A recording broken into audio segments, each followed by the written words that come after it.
Today we have a viewer question from Doom Guy, and he asks, "What's the one thing that you should never do on a first date, or in dates in general?"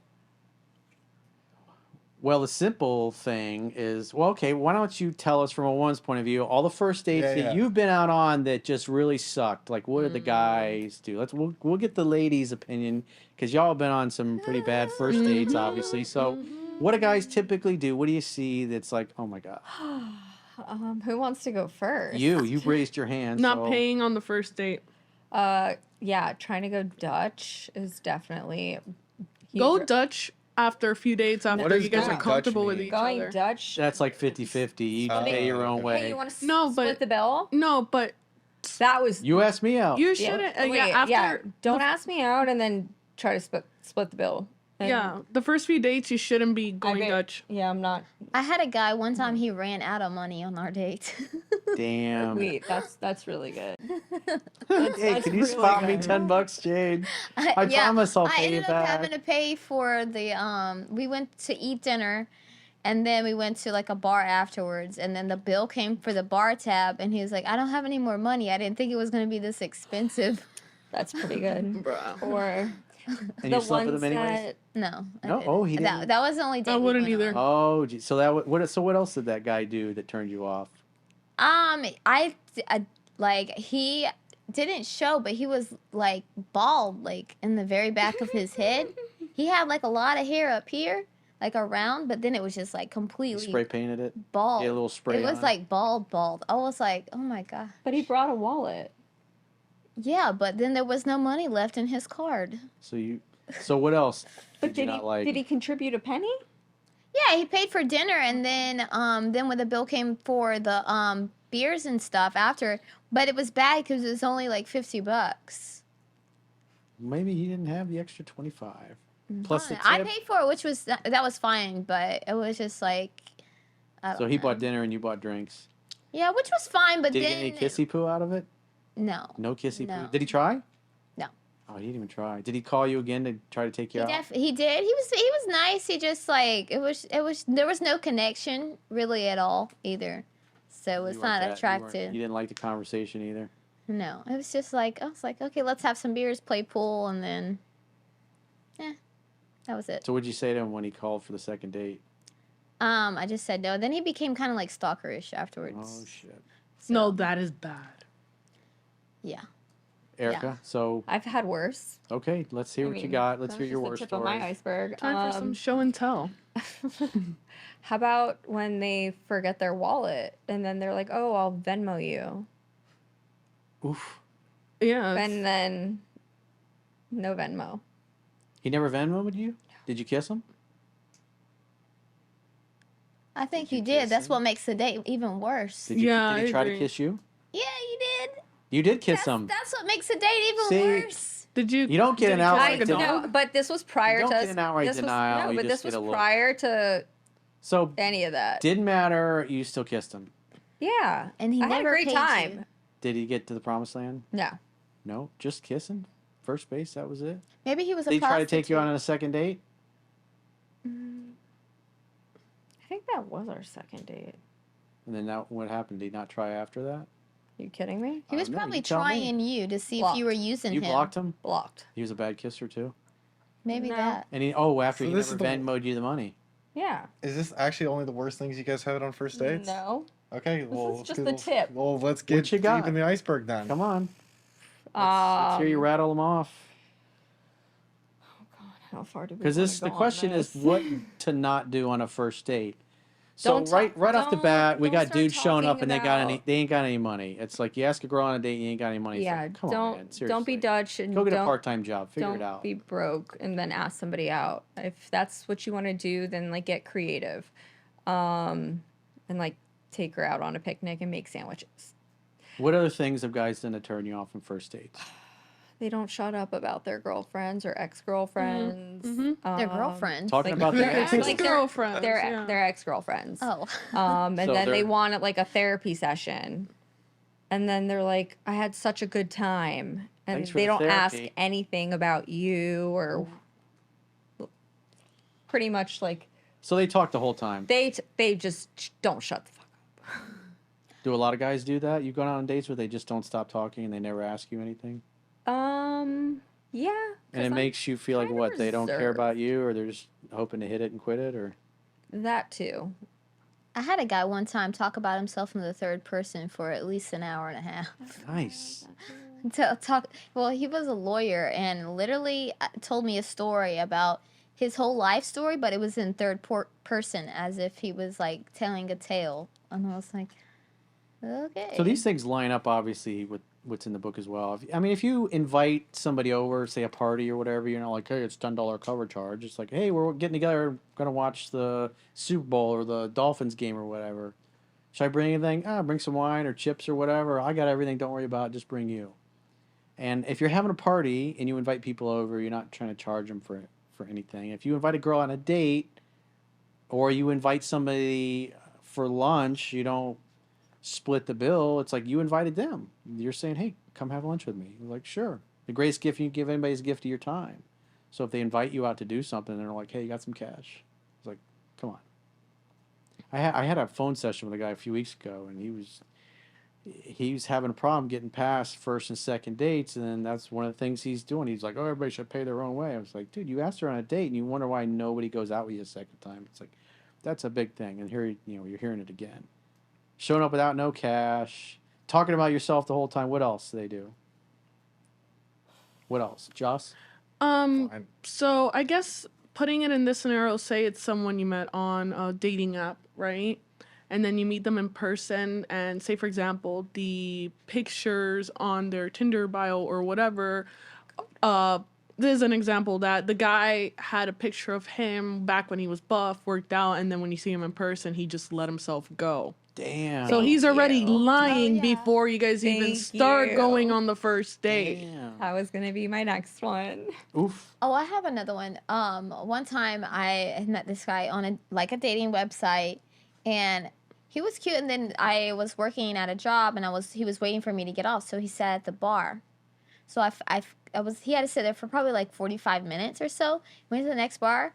Literally, was wasted by the time I got off. So we ended up talking, but he could barely talk. I had a phone session with a client recently. Like they had this girl that they had dated a little bit, hooked up, and then they would just always lose their shit basically. Mm-hmm. And it'd been, I don't know, several months since the last time he got a chance with her, and she was all excited to see him. They get together, and he starts tipping back liquor, and got to the point in the evening where he just got blackout drunk, and it was just like an absolute train wreck. She was so mad she blocked him. So I was like, nice job. Yeah, well, I ended up having to drive him home. So, yeah. That's not good. So, well, I never even know the Drinking guy. too much. So here's a tip, Very gentlemen. unattractive. Stick with beers, preferably a watered-down light beer. Because me personally, I like the act of drinking. And so I don't drink liquor unless I'm maybe some scotch or something in a snifter or something like that, or something straight up. If it's nice, but you drink beer because and then like every 2 beers, 3 beers, you just have a big 16-ounce glass of water to help replenish the fluids and flush it out of you. Because if you're like me and you like the act of drinking, it's pretty easy if you're, drinking like Double Jack and Coke or something like that to suck it down like a Coca-Cola. Next thing you know, 4 or 5 drinks in, you're like, whoa, the room is spinning and drinks. you're blowing chunks, and it's a bad way to go. So stick with like a light beer, a watered down type of beer, so you can go the distance and don't do shots. I've talked to so many guys over the years. I got so many emails from dudes that I got too drunk and they just wreck everything. Well, I think one of the biggest things that should never happen on a first date, and I'm surprised we all missed this, is their significant other showing up during the date. Oof. Oh. That's happened to you? That's happened to me. Get out of here. Yeah. Why? Because he was stalking her? Or cheating? Maybe by happen chance or something. We were just sitting at like the bar, and then they walked by. The ex? Yeah. The recent ex? No, I don't even think it was an ex. I think it was a current boyfriend. Oh. Or one of the guys she was dating. One of the two. One of them. And so what happened? Oh, I walked out. You dipped? You're like, Yeah. As you Well, have fun should. with this. I went The on a fact Did date. he say, hey, that's No, my actually, I girlfriend? didn't actually have any interaction with the guy. This chick was trying to play it off all sneaky and stuff. Oh, I have to go to the bathroom. Oh, I'm just saying hello to my friend. They speak for like 10 minutes. So when she was in the bathroom, you dipped? No, she goes to the bathroom. She comes back with like tears in her eyes. And I'm like, oh, okay, just get the bill. And I left. I was like, I'm not dealing with this. Nice. She just left out a huge piece of information. Yeah. Not that cool. kind of happened to me, but not really. Like, I was on a first date with a guy, and then we went to a bar to play pool and hang out. And then we were playing pool, and then we go to get a drink. And then one of my ex-boyfriends was actually the bartender. So, I mean, it wasn't bad because it was like maybe like a year before, and it wasn't like all that serious. He just laughed and goes, "Hey, Jade." Like, so. This is why, and as I teach in my book, guys should be doing most of the question asking and women should be doing most of the talking, because it accomplishes several things. Number one, it creates the conditions where you remain mysterious, because if she wants to know anything about you, she'll ask about you. And just creating rapport with humans in general, because this is basic sales skills 101, is that when somebody talks about themselves for 10 or 15 minutes and you listen intently, that makes them feel like you care, like somebody that they already know. And so after they've listened to you for 10 or 15 minutes, the law of reciprocity says, well, tell me a little bit about you. And then you can tell a little bit about yourself, but then ask her another question and get her talking. And then by the end of the night, she really doesn't know a lot about you. And women often will laugh and go, I hardly know anything about you. I did all the talking. I'm so sorry. And as you're kissing, making out, maybe you go home and you sleep with her and she still doesn't know anything about you and you're mysterious. And women are like cats. They love the mystery. And so if you're getting her to do most of the talking, especially in your first several dates, creates rapport, it'll cause her to want to go out with you. But I mean, you heard from, two of the girls here, it's a big thing they've seen is guys just talk about themselves. And it makes them feel like he doesn't even care about me, or he's trying to impress me just so he can get laid, basically.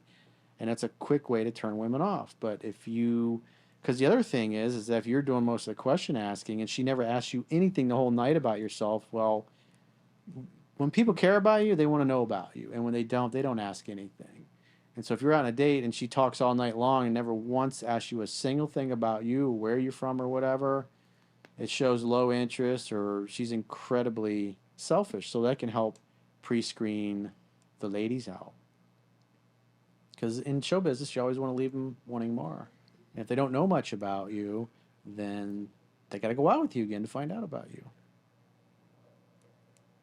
Well, maybe she just also doesn't want to give so much of herself away on the first date. Yeah.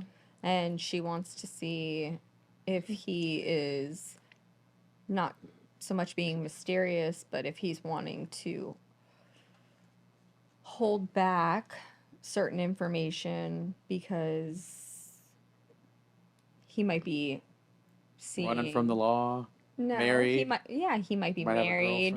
He might truly have a significant other, not just dating around to play the field. But you never really know. I mean, I've been in certain situations where I've come across men like that, and it hit me like a brick. I'm like, whoa, I would have never known if I didn't sit back and watch their mannerism. Remember, this is probably from a guy that's asking this question: how do I not turn a girl off on a first date? Right, so but what is he trying not to turn her off from? Is it his behavior? Because he likes her. He wants actions? her to like him. So he's like, what can I do to stack the deck in my favor? He needs to read your book. Well, we know that. That's a given. But again, the question was, what things have you guys seen as women, obviously, that has turned you off quickly on a first or second date? When they break your boundaries. Don't have bad breath. Don't have bad breath is another one. That's a really important one. Also, don't break boundaries like either. What? Like they do something that you're uncomfortable with. Such as? So quickly, I don't know anything. Well, it's the Eating off first each other's date. plate. It's a first It's date. the first date. How are you supposed to know your boundaries? You brought it Stealing up. food. Give us an example. just anything. I you just should don't still do small flirty things. Yes, but when it comes to a point where, like, say you're like, oh, you're the love of my life, or whatever. On the first you'd date. be surprised. There's people that do that, and that's when you say, "Hold on, I'd have to go to the restroom." So he's way too into you. Don't go back to that he's table. communicating super high interest, and you're thinking, I don't even that's know a this boundary guy. that you're crossing. So in other words, you're like, why is this guy so into me? This is our first date. Yeah, like he wants to marry me. Basically. It's happened, yeah. So in other words, he's drooling all over you. That's actually pedestalizing coming you. off too strong. Coming off too strong. Okay. 3 weeks in. You see, you got to ask the right question. Coming on too Guys can strong. be weird. Isn't he, just sitting there watching us, guys. It's like, Jocelyne's trying to communicate something, and I'm like, what? You ask the right question, then it comes out. Dude's coming on too strong. Oh yeah, coming strong. Are they like touching you? Like, hey, baby.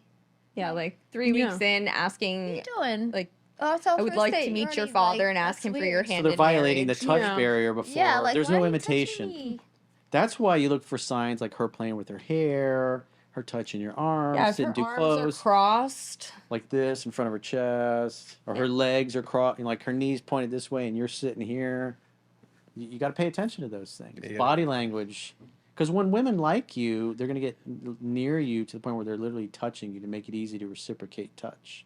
And so women will violate the touch barrier first if you do it. Most guys don't have the patience to sit back and hang back and do that. But once women start touching you and bumping into you, that's when you can escalate things. That's part of the seduction process. And like Jade was talking about, guys are touching them before they're ready to be touched. They're not able to even pick up on the fact that she's not into it. It's not liking them. She's not ready. She's not at that point. What else? Caroline, Minnie Mouse, what you got? You got any bad first date things to tell us about? When they suck at communicating or like keeping a conversation. Because I've been on a date to like Dave and Buster's, and that's like a situation where like you have to be bonding, having fun, keeping conversation, but we were like jumping to each game because we had nothing to talk about. So it was like, okay, throw a basketball here. What's next? Okay, we're playing ping pong. Okay, what's next? It's just like, okay, we're not talking. You're not really like, I would ask questions and it would be so like close-ended that. I feel like that's not a good pick for a first date. Like, you want to get to know each other. And then maybe after you get to know each other and you realize you had fun and connection, then that's when you can go to Dave and Buster's and then fill out your competence. See, I think that's a great date. It's fun. But that's not the first place I would go. I'd go somewhere like happy hour and have some drinks or maybe a couple glasses of wine. And then you can roll over to Dave and Buster's maybe after you've eaten dinner so you can have fun things. Because this way, as you're playing a video game or pool or whatever, and she starts punching you, and and you see the competitive side, and getting close to you, then you can just put your arms around her and go for the kiss, especially with the kiss test that I talk about in the book. It's like these are the things, because if you follow what's in the book, it's really easy. You're not going to get rejected, and as the girls are talking about, guys are not able to pick up on that, and they're trying to move on them when there's just no evidence that they're open to it or they're receptive to it.